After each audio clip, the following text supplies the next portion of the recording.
দুটো গাড়ি ফলো করছে সাইফ, শুট করে যাচ্ছে অনবরত। সিচুয়েশন আউট অফ কন্ট্রোল হয়ে যাচ্ছে। স্যার আপনার কাছে বুলেট আছে পর্যাপ্ত? দুর্জয় এবার নীরব পায়। তার কাছে আসলে পর্যাপ্ত বুলেট নেই, এই জন্যই সে আর পেছনের গাড়ি দুটোর উদ্দেশ্যে ফায়ার করছে না, কারণ আপাতত এই বুলেট কয়টাই তার আত্মরক্ষার শেষ সম্বল। দুর্জয়ের নীরবতা আর সেই সঙ্গে বেরিয়ে আসা দীর্ঘশ্বাস দেখে বাণীও পরিস্থিতি আন্দাজ করতে পারে। সাইফও হয়তো বুঝতে পারে মেজরের নীরবতা। সে ফোনটা রেখে দেওয়ার আগে আশ্বাস দেয়, চিন্তা করবেন না স্যার। দুর্জয় শীতল নদীর ন্যায় চুপচাপ ভঙ্গিতে ড্রাইভ করে যাচ্ছে। সেই রাক্ষসের গাড়ি দুটো এখনো তাদের পিছু ছাড়েনি, অনুসরণ করে চলেছে অবিরত। তবে এখন আর গাড়ি দুটো থেকে কোনো ফায়ারিং করা হচ্ছে না। কেন করা হচ্ছে না সেই সম্পর্কে দুর্জয়ের সুস্পষ্ট ধারণা নেই। তবে তার সচেতন দৃষ্টি লুকিং মিরর হয়ে লক্ষ্য করেছিল যে একটা গাড়িতে ড্রাইভিং সিটের পাশে বসে একজন হঠাৎ কানে ফোন চেপে ধরেছিল। কোনো কল এসেছিল সম্ভবত। সেই থেকে দুর্জয় ধারণা করছে হয়তো তাদেরকে এরকমই কোনো আদেশ বলে শিখিয়ে দেওয়া হয়েছে। তবে এটাও খুব একটা ভালো লক্ষণ নয়। অভ্যাসগুলোর মাথায় নিশ্চয়ই কোনো প্ল্যান আছে। বানের কোলে মুখ লুকিয়ে গান শুনতে ব্যস্ত বন্নি এই পর্যায়ে চোখ জোড়া বদ্ধ রেখেই বলে ওঠে, মাম্মাম পানি খাবো।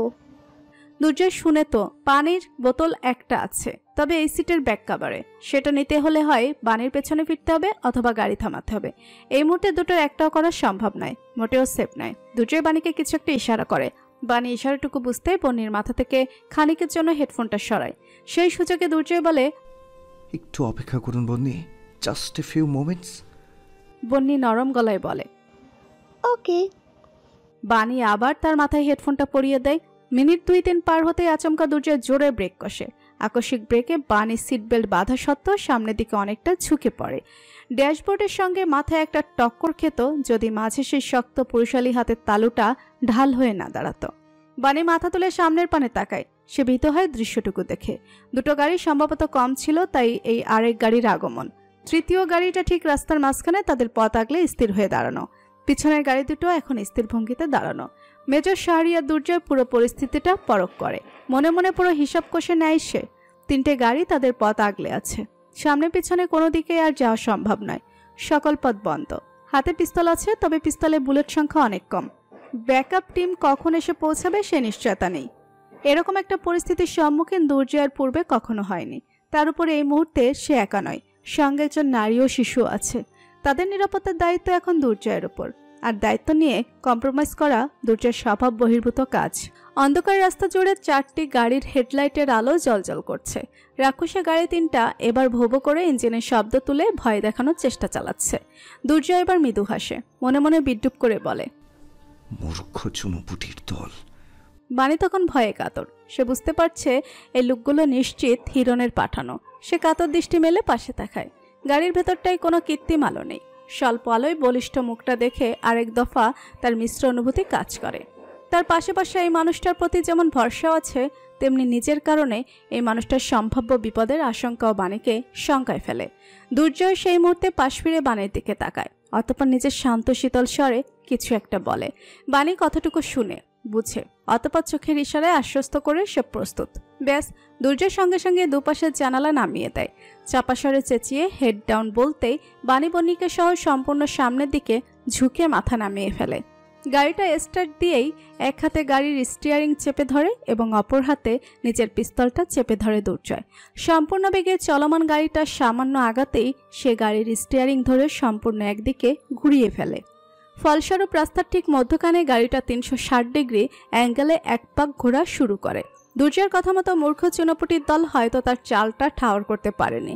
ঠিক সেই সুযোগটাই কাজে লাগিয়ে মেজর শাহরিয়ার দুর্জয় নিজের পিস্তলের কেবল 3টে বুলেট খরচ করে বুলেট 3টার রাক্ষসে গাড়ি 3টার টায়ার ভেদ করে সম্পূর্ণ হাওয়া বের করে দিতেই দুর্জয় মুহূর্তের মধ্যে সম্পূর্ণ বেগে ড্রাইভ করে নিজের গাড়িটা তৃতীয় রাক্ষসে গাড়িটাকে পাশ কেটে এগিয়ে নেয়।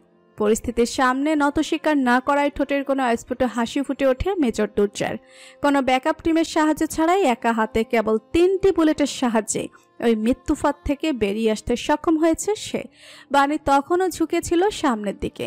এইমাত্র ঘটে যাওয়া ঘটনা সম্পর্কে তার বিন্দুমাত্র ধারণা নেই। কেবল তার কানে ভেসে এসেছে 3টি ফায়ারিংয়ের তীক্ষ্ণ শব্দ। দুর্জয় ড্রাইভ করতে করতে এবার পরিষ্কার গলায় বলে, মাথা তুলো, চেয়ে দেখো, এখন উই আর সেফ নাও। বাণী ধীর গতিতে মাথা তুলে তাকায়। গাড়িটা এখন স্থির ভঙ্গিতে এগিয়ে যাচ্ছে। সামনে পেছনে আর কোনো গাড়ির অস্তিত্ব নেই। বানি স্বস্তির নিঃশ্বাস ছাড়ে। সে পাশের মানুষটার দিকে চোখে কৃতজ্ঞতা নিয়ে তাকায়, কিন্তু মুখ ফুটে তার ধন্যবাদটুকু বলতে পারে না। তার পূর্বেই দুর্জয় বলে ওঠে, বন্নির হেডফোন খুলে ফেলো, চোখ খুলে স্বাভাবিক হয়ে বসতে বলো। বাচ্চাটা অনেকক্ষণ ধরে এইভাবে আছে। বানি মেয়ের মাথার থেকে হেডফোনটা খুলে ফেলে, কানের কাছে নরম গলায় বলে, মা চোখ খোলো। বন্নি পিটপিট করে চোখ মেলে তাকায়। এতক্ষণ এক চাপে চোখ বন্ধ করে রাখায় চোখের সামনে সব ঝাপসা দেখছিল। সে দুহাতে চোখ কষলে ফের আবার চোখ মেলে তাকায়। একবার বানিও দুর্জয়ের চেহারা দেখে নিয়ে সে ঘাড় ঘুরিয়ে সামনে তাকায়। পর মুহূর্তেই চেঁচিয়ে ওঠে, মাম্মাম, আমরা কি আবার হাইড অ্যান্ড সিক খেলছি পাপার সাথে? বানি সামান্য মাথা নেড়ে বলে, হ্যাঁ মা, পাপা আর কখনো আমাদের খুঁজে পাবে না, আমরা এখন ফ্রি। বনি খুশি হয় খুব, প্রফুল্ল গলায় চেঁচিয়ে ওঠে, হুররে! দুর্জয় নীরবে সবটা শুনছিল। সে বনিকে খুশি হতে দেখে কিছুটা অবাক হয়। তার জানা মতে বন্নি হিরণের ব্যাপারে কিছু জানে না। তার চোখে তার পাপা সুপার হিরো। তাহলে এখন এই প্রতিক্রিয়ার মানে কি? গত 2-3 দিনে কি কিছু ঘটেছে যার ফলে বন্নির ধারণা বদলেছে? দুর্জয়ের ভাবনার মাঝে বন্নি ওদিকে তাকিয়ে বলে, ইয়েস মেজর। দুর্জয় আর বাণী দুজনই অবাক হয় বন্নির পানে তাকায়। দুর্জয়ের চোখের সামনে ভেসে ওঠে বহু বছর আগে এক পিছু ডাকে দৃশ্য। হাই স্কুলের ইউনিফর্ম পরিহিত এক মেয়ে তাকে ডাকছে, ইউ টপার। বন্নির কথায় ঘোর কাটে দুর্জয়ের। Thank you. দুর্জয় মৃদু হেসে জানতে চায়, কেন? বন্নি আর কিছু বলে না। সে কেবল হাসি হাসি মুখ করে তাকিয়ে রয়। জঙ্গলের ভেতর গাছের ডালপালার ফাঁক ফোকর দিয়ে মৃদু চাঁদের আলো দেখা যাচ্ছে। পাথরের উপর হাঁটু ভেঙে দোয়া আকৃতিতে বসে আছে সাদাত। কৌতূহলপূর্ণ দৃষ্টিতে দেখছে নিজের সামনে বসে থাকা নারীকে। দৃশান সরু চোখে দেখে সাদাতকে, অতঃপর বিরক্তিকর গলায় শুধায়, can you give me my ID back?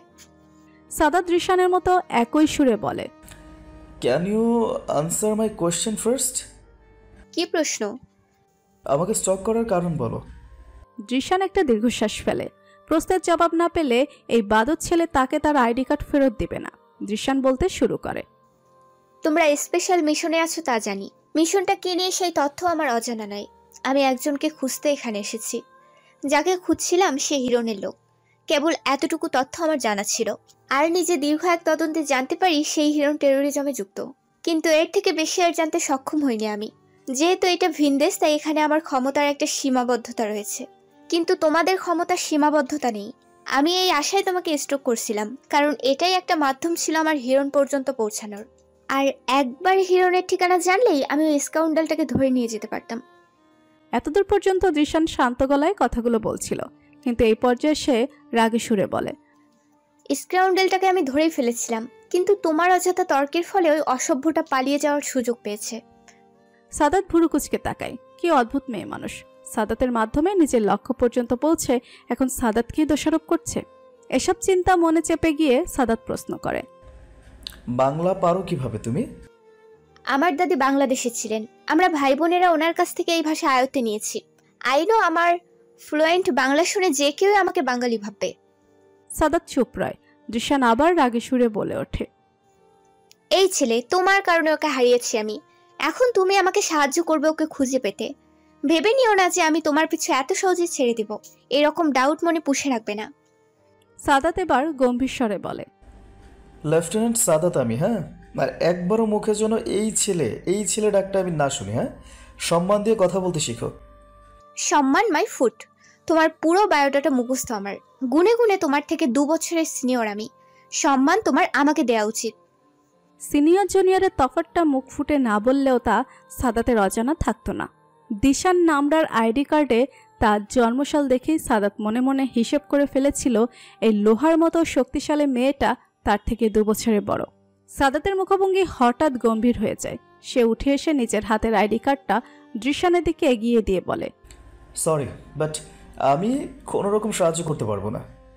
দৃশান প্রশ্ন করে, কেন? কারণ আমি তোমাকে বিশ্বাস করি না। তুমি একজনকে খুঁজছো কেবল এতটুকু তথ্যের উপর ভিত্তি করে। আমি তোমাকে সাহায্য করতে পারবো না। যদি সাহায্য চাও তবে সম্পূর্ণ সত্যটা আমাকে জানাতে হবে। কাকে খুঁজছো, কেন খুঁজছো, আর সেই সঙ্গে কোনো ভ্যালিড প্রুফ। হ্যাঁ?